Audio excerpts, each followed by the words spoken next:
Good morning बच्चों। आज हम डीओई की क्लास 9th की साइंस की वर्कशीट नंबर 43 देख रहे हैं, जो कि 12/10/2020 के लिए है बच्चों। और जिस चैप्टर को हम देख रहे हैं उस चैप्टर का नाम है चैप्टर 9 है आपका बल तथा गति के नियम। और आज हम उसके रिवीजन वर्कशीट को देखेंगे। अब देखो, रिवीजन वर्कशीट में हमने जितनी चीज़ें पढ़ी हैं अब तक उसी को देखने की कोशिश करेंगे बच्चों।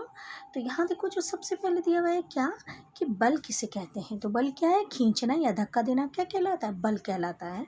अब जो सबसे पहला यहाँ दिया हुआ है क्या कि संतुलित बल है। अगर कोई किसी भी वस्तु पर बल संतुलित लग रहा है तो उसका परिणाम क्या होगा? उसका परिणाम यानी कि जो रिजल्ट होगा वो क्या होगा? शून्य होगा, यानी ज़ीरो होगा।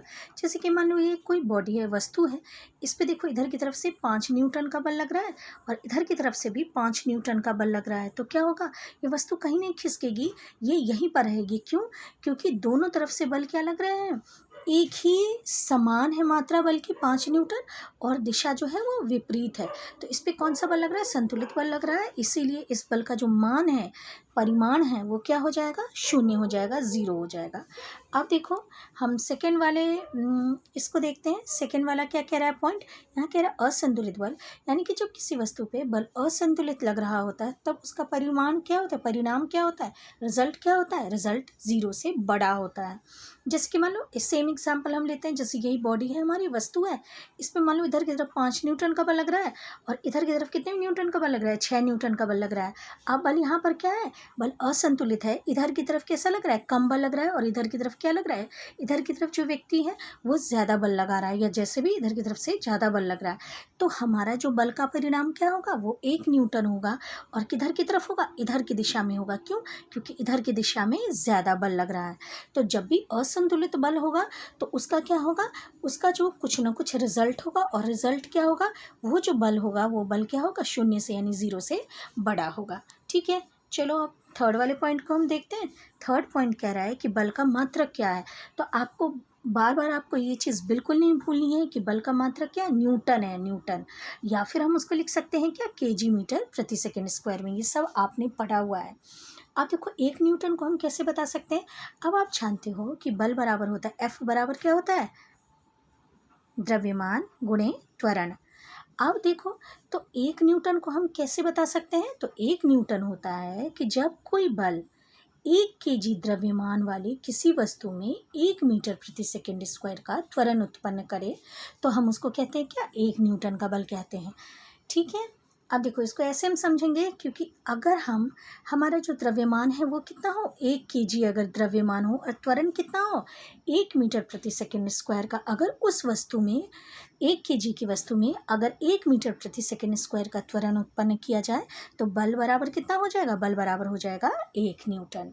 ठीक है बच्चों, उसके बाद देखो, जो आपका फोर्थ पॉइंट कह रहा है, फोर्थ पॉइंट क्या कह रहा है? बल तथा गति के नियम। बल तथा गति के नियम है।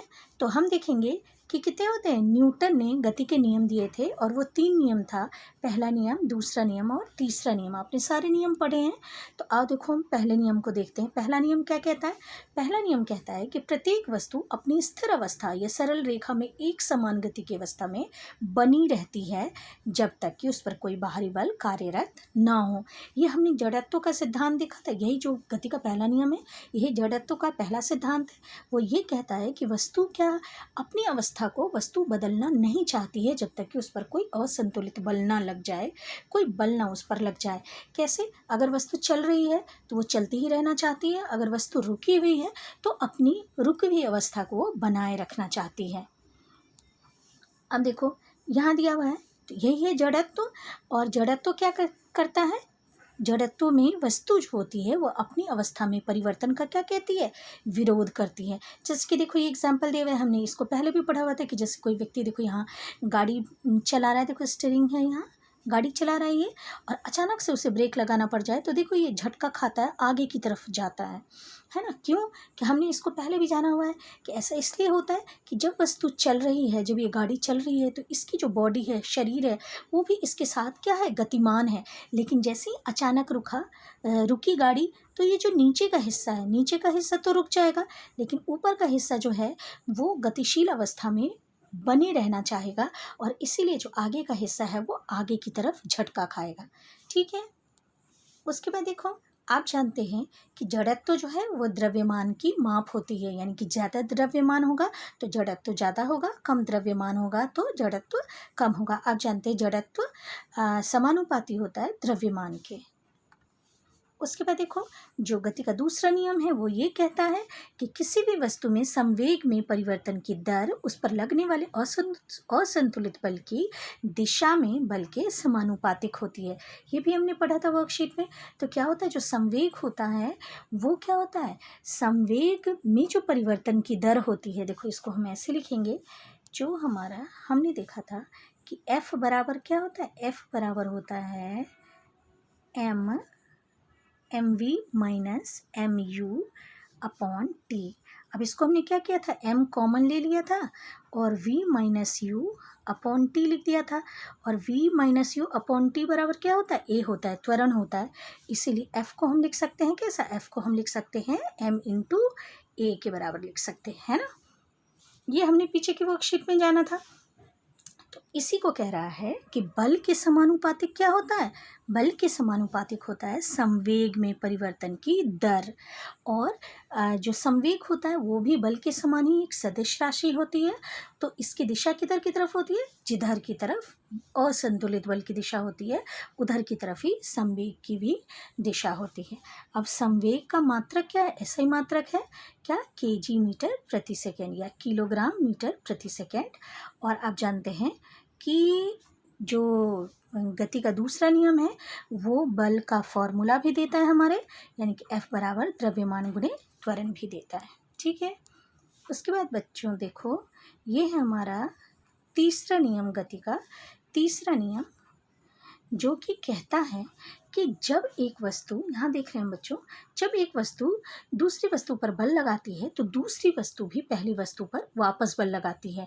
और ये दोनों बल क्या होते हैं, ये इन बल की मात्रा क्या होती है, समान होती है, बराबर होती है, पर ये विपरीत दिशा में होती है। ध्यान करो, इसका भी हमने एग्जाम्पल पढ़ा था बहुत सारा, कि जैसे मान लो कि हम फुटबॉल को किक करते हैं तो फुटबॉल दूर चली जाती है, लेकिन हमारे पैर में भी एक दुखन होती है, चोट लगती है। क्यों, क्योंकि हमने जितना बल लगाया है उस फुटबॉल पर, फुटबॉल ने भी हमारे पैर पर उतना ही बल लगाया है। यानी कि हर वस्तु, जो अगर एक वस्तु दूसरी वस्तु पर बल लगाती है तो दूसरी वस्तु भी उतना ही बल वापस उस पहली वस्तु पर लगाती है। ये क्या है, गति का तीसरा नियम है।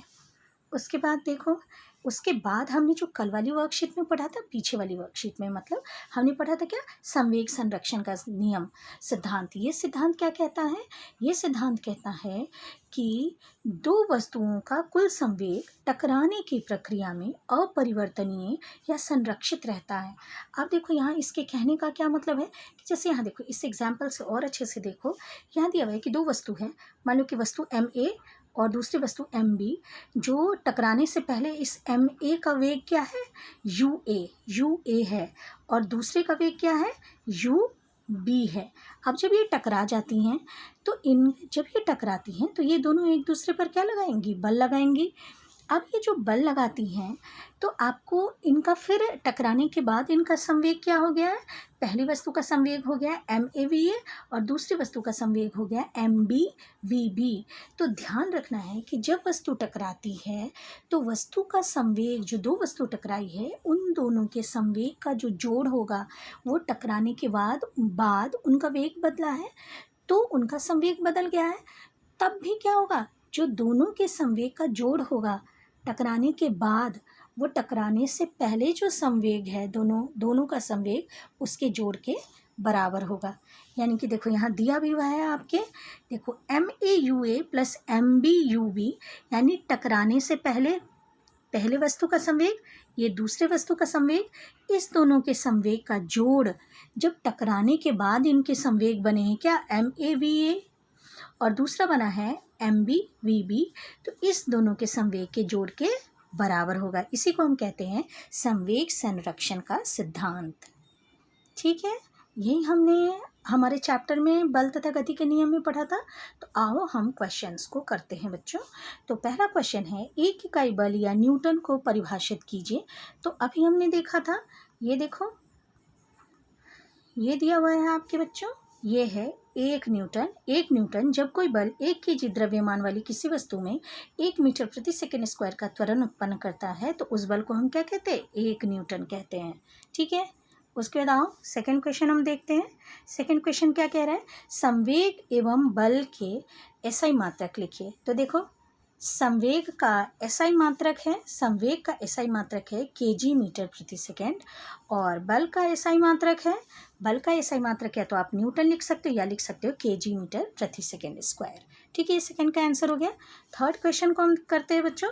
थर्ड क्वेश्चन कह रहा है गति के तीनों नियम लिखिए।